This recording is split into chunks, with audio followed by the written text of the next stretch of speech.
سورة المدثر مكية. بسم الله الرحمن الرحيم.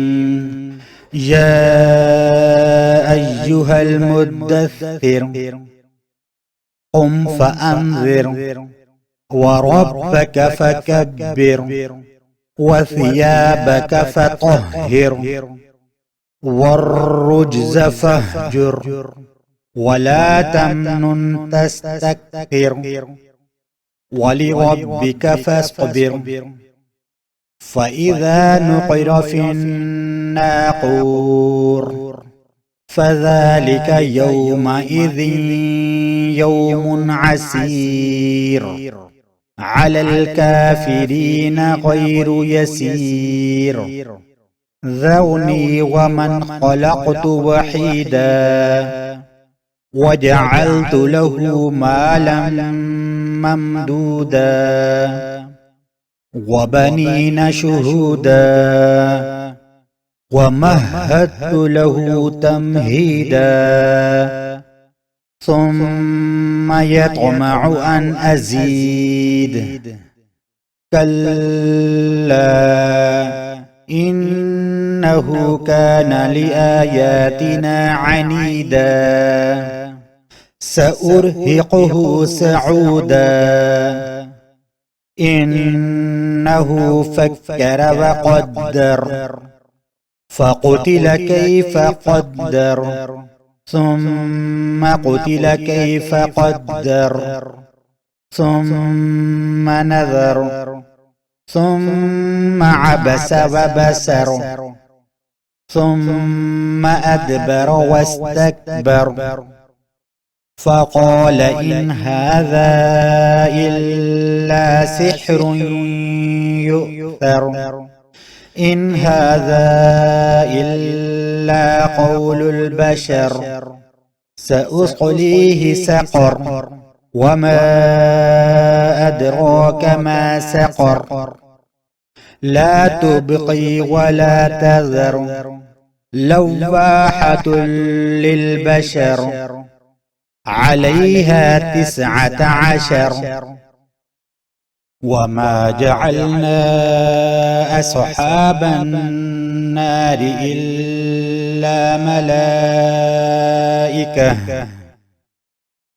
وما جعلنا عدتهم إلا فتنة للذين كفروا ليستيقن الذين أوتوا الكتاب ويزداد الذين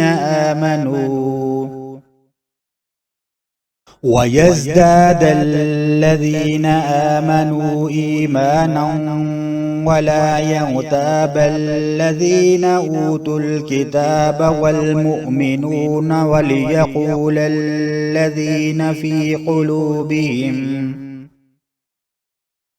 في قلوبهم مرض والكافرون ماذا أراد الله بهذا مثلا. كذلك يضل الله من يشاء ويهدي من يشاء وما يعلم جنود ربك إلا هو وما هي إلا ذكرى للبشر. كلا والقمر والليل إذ أدبر والصبح إذا أسفر إنها لإحدى الكبر نذيرا للبشر.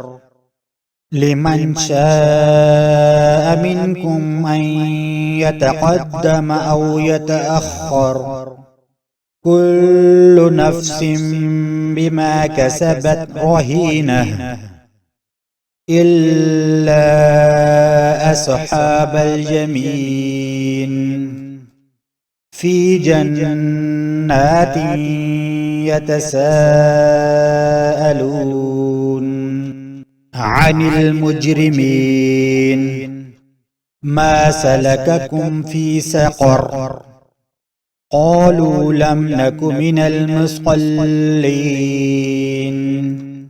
ولم نك نطعم المسكين وكنا نخوض مع الخائضين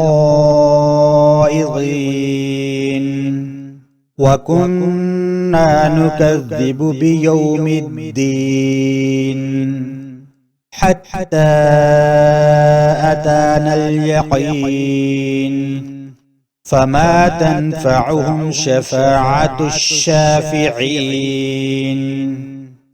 فما لهم عن التذكرة معرضين كأنهم حمر مستنفرة فرت من قسورة بل يريد كل امرئ منهم أن يؤتى صحفا منشرة كلا بل لا يخافون الآخرة كلا إنه تذكرة فمن شاء ذكره وما يذكرون إلا أن يشاء الله هو أهل التقوى وأهل المغفرة